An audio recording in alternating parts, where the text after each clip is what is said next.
First of all, I have to tell to Mr. Henkel that personally I have always said that the exit of Britain from the European Union is a failure of the European Union.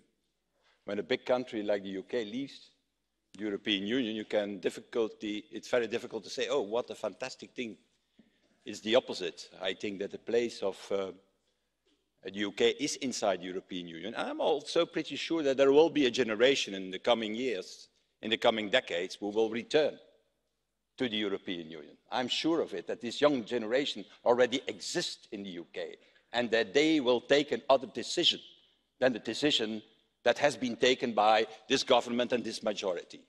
But, Mr. Henkel, may I ask you to tell this to your own friends in your own group in the ECR, who are the main people for a Brexit for the moment. It's a little bit easy to give lessons to us here, and especially to me, and saying, yeah, you don't like Britain, the opposite is true, but not to be capable to convince your own people in your own group, and who are not there for the moment to applaud you, I see. Nobody is there. Secondly, the reality, Mr. Henkel, is the following. Those who started this whole Brexit, who is in fact an attempt of the Conservative Party, you're working with the Conservative Party, you know them very well.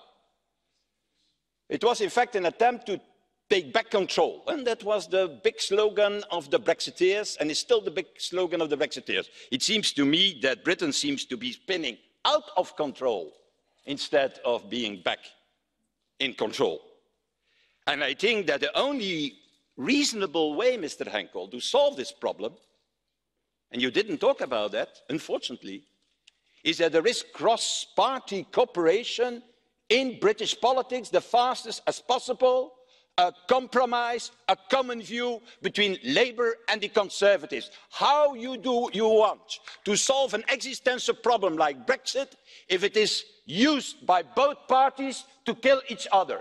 For them, Brexit is a bullet in a weapon, and not an existential problem of a country and of a whole continent. And that's a shame. So and your appeal have to be in this plenary, not to attack one or other colleague, but to say to the British political class, start to make an agreement between the two big parties, and start, in fact, to have an opinion that we can support here in this Parliament, and that opinion will be a close relationship between the UK and the EU. And that is the way forward.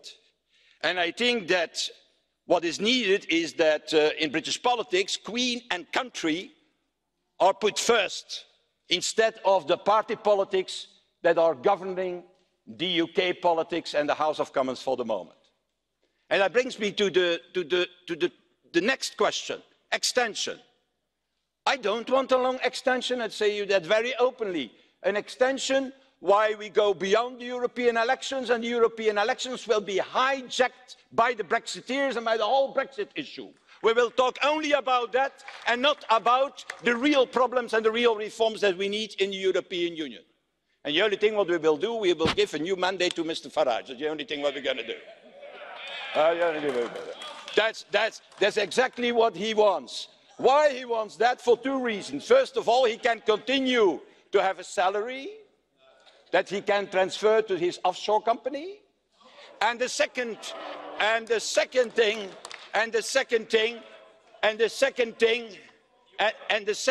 is that he can continue to do his work, dirty work in the European Union, that is to try to destroy the European Union from within. That is the real purpose. Well, and that is what you are, and he confirms. So what I think is that that's absolutely what we don't need. What we need is now certainty from the House of Commons, from a majority in the House of Commons, as Mr. Henkel has also asked for. That is what we need. And so I'm against every extension, when an extension of 1 day, 1 week, even 24 hours, if it is not based on a clear opinion of the House of Commons for something, that we know what they want.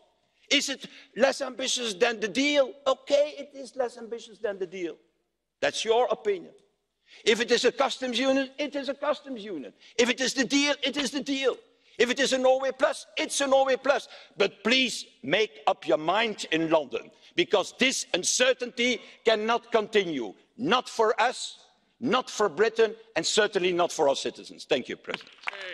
Thank you, Mr. President. I'm very much hoping, after nearly 20 years, that this is my penultimate speech in this Parliament, and that I won't be coming back here again in July. And I'm sure many of you here would share that sentiment.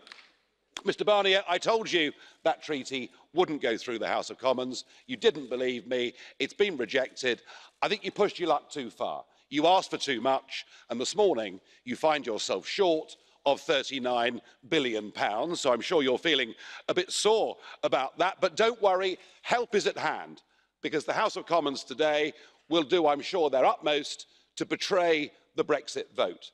They're even going to vote against what Article 50 said, which is, of course, that we leave on the 29th of March with or without a deal. And I have to say, I think the gap now between our political class in the UK and public opinion is a gaping chasm, because be in no doubt, public opinion is hardening. There is a greater sense of unity in the country than I've seen for some years. We simply want to leave, and that applies to many who voted Remain as well, because they respect the very principle of democracy. And we've had enough. We've seen the snarling anger towards our country of Mr. Verhofstadt, the bureaucratic intransigence of Mr. Barnier, the constant stream of insults that come from Mr. Tusk, and we're of one mind.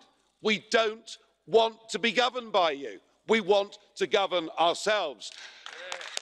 Now, I'm sure the next instalment of this will be the British Prime Minister next Thursday going to the European Summit in Brussels, another humiliating display where she begs for an extension to Article 50. Well, I've got a solution to all of this.